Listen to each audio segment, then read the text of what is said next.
बैंगन का भरता तो आपने हजारों बार खाया होगा, पर आज मैं इसे जिस तरीके से बना रही हूँ ये शायद ही आपने कभी खाया हो। जिसे हमने बिल्कुल देसी स्टाइल में बनाया है, तो इसे मिट्टी के चूल्हे पे बनाया गया है। इसमें हमने केवल बैंगनों को ही नहीं भूना, इसके साथ लहसुन और टमाटर को भी भूना है। ऐसा करने से हर चीज में जो एक स्मोकी फ्लेवर आया है उसका कोई जवाब नहीं। भरते में डाला है एक ऐसा सीक्रेट मसाला जिसे डालते ही इसका स्वाद चौगुना हो गया है। साथ ही गेहूं के आटे की बनी तंदूरी रोटी उसे भी चूल्हे पर ही बनाया है। तो ये दोनों चीजें इतनी शानदार बनती हैं कि इसके आगे बड़े से बड़े रेस्टोरेंट और ढाबे भी फेल हैं। चलिए, स्वागत है आपका हमारे चैनल नट्स एंड क्रीम में। यहाँ मैंने भरते वाले 3 बैंगन लिए हैं, तो वजन में ये 1 किलो से थोड़े से ज्यादा है। तो बैंगन के ऊपर थोड़ा सा ऑयल अप्लाई कर दिया है, चूल्हे पर एक फायर स्टैंड रख लिया है और उस पे बैंगन भूनने के लिए इस तरह से रख दिया है। तो एक एक करके ही हम बैंगन भूनेंगे। तो एट ए टाइम हम एक ही बैंगन यूज कर रहे हैं भूनने के लिए, ताकि ये अच्छे से भून जाए। तो बैंगन को इस तरह से उलट पलट करते हुए हम सब और से भून लेंगे। तो एक एक करके तीनों बैंगन मिट्टी के चूल्हे पे भून लेंगे। जब गैस पे हम ये काम करते हैं तो बैंगनों से जो पानी निकलता है उसकी वजह से गैस खराब हो जाती है, पर मिट्टी के चूल्हे पर बैंगन भूनने में कोई दिक्कत नहीं। तो तीनों बैंगन बढ़िया से भून चुके हैं। तो अभी इन बैंगनों के छिलके उतार के इन्हें मैश कर लेंगे। बैंगन भूनने के बाद यहाँ छोटे साइज के 5 टमाटर रख दिए हैं। तो टमाटरों को भी उलट पलट कर सब और से भून ले। तो जैसे ये भून जाएगा तो बहुत ही इजीली इसका छिलका उतर जाएगा। तो 3 टमाटरों को अच्छे से भून लिया है। तो अब जो बाकी के 2 बचे टमाटर हैं उनके साथ ही हमने एक लहसुन छोटे साइज का वो रख दिया है, इसे भी भून लेंगे। तो 5 टमाटर और लहसुन बढ़िया से भून गए हैं, तो इन्हें उतार के रख लिया है एक प्लेट में। अब सारे टमाटरों का छिलका उतार लेते हैं। यदि आप चूल्हे की बजाय गैस पे भरता बना रहे हैं, तो जब आप बैंगनों के साथ लहसुन और टमाटर को भी भूनेंगे तो डेफिनेटली वो जो स्मोकी फ्लेवर आएगा उससे भरता लाजवाब बनेगा। तो टमाटरों का छिलका उतारने के बाद थोड़ा सा लंबा कट देके रफली चॉप कर लेंगे इस तरह से।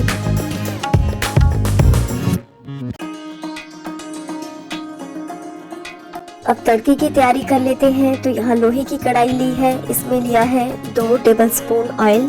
तो मस्टर्ड ऑयल यूज किया है मैंने।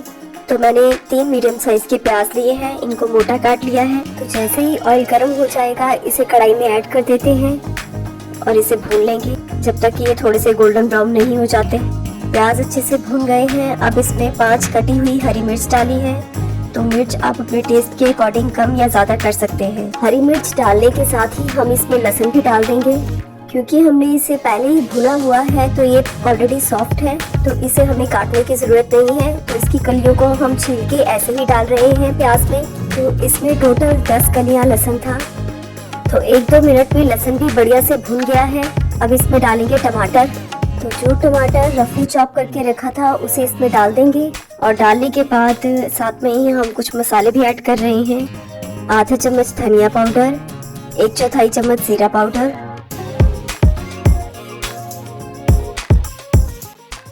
1/4 चम्मच हल्दी पाउडर, आधा चम्मच देगी मिर्च जिसको कि कश्मीरी लाल मिर्च बोलते हैं। इसे जरूर से डालें, इससे बढ़िया सा कलर आएगा।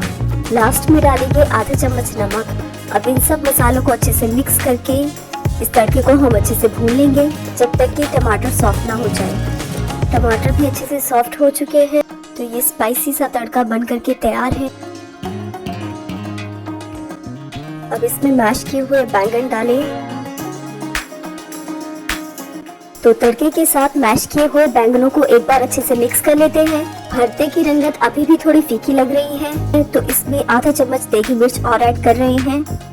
तो आधा चम्मच पहले डाल चुके थे, तो टोटल 1 चम्मच देगी मिर्च इसमें यूज हुई है।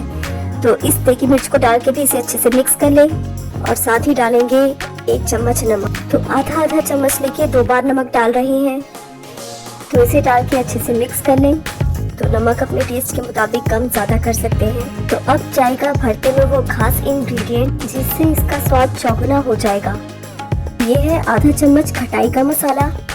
तो इसे मैंने कच्ची अम्बी जिसे कैरी बोलते हैं उसमें लहसुन, हल्दी पाउडर, धनिया पाउडर, नमक डाल के अच्छे से धूप में सुखा के बनाया है। इसे डालते ही इसमें बहुत ही बढ़िया टेस्ट आएगा।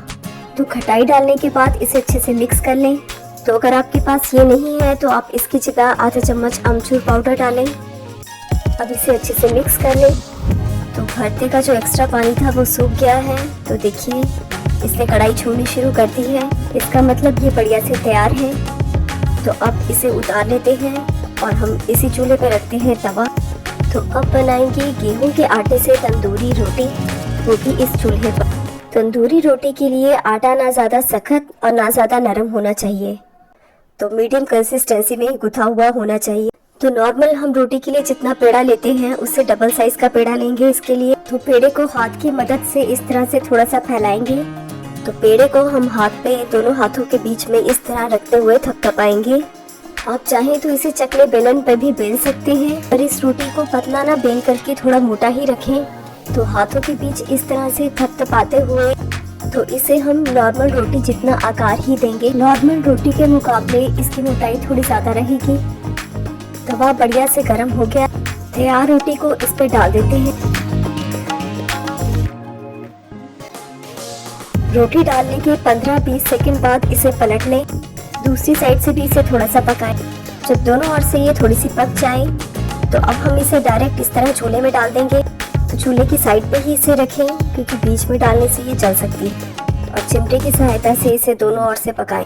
जब तक कि चूल्हे में रखी हुई पहली रोटी सिक रही है, हमने दूसरी रोटी को भी तैयार कर लिया है और तैयार करके तवे पे डाल दिया है। और सेम पहले जैसे रोटी पकाई है उसी तरह से इसे भी पकाएंगे। चूल्हे में रखी हुई रोटी को भी चिमटे की सहायता से उलट पलट करके दोनों साइड से पकाते रहें। चूल्हे में रखी हुई रोटी दोनों ओर से पक गई है, तो अब इसे निकाल लें। तवे पर रखी हुई रोटी दोनों ओर से थोड़ी थोड़ी पक गई है, तो अब इसे हम तवे से हटाकर चूल्हे में डाल देते हैं।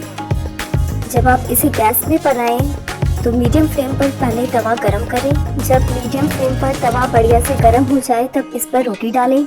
रोटी दोनों ओर से थोड़ी थोड़ी पक जाए तो तवा हटाकर चिमटी की सहायता से आप इसे डायरेक्ट गैस पे पका सकते हैं। तो चिमटी की सहायता से आप दोनों ओर से इसे उलट पलट करके पका लीजिएगा। ऐसा करने से आप सेम गैस पे भी इसी तरह से तंदूरी रोटी बना सकते हैं। तो चूल्हे में रखी रोटी दोनों ओर से पक गई है, अब इसे निकाल लेते हैं और सर्व कर लें। तो स्पाइसी भरते के साथ टेस्टी सी रोटी भी बनकर के तैयार है। तो इसे सर्व कर लिया है और साथ में 2 चटनियाँ भी हैं, जिसमें एक टमाटर की और एक पुदीना और धनिया की मिक्स चटनी है। तो चूल्हे पे बनी हुई इस भरते और रोटी की रेसिपी आपको पसंद आई है तो वीडियो को लाइक, शेयर और चैनल को सब्सक्राइब करना ना भूलें। Thank you for watching.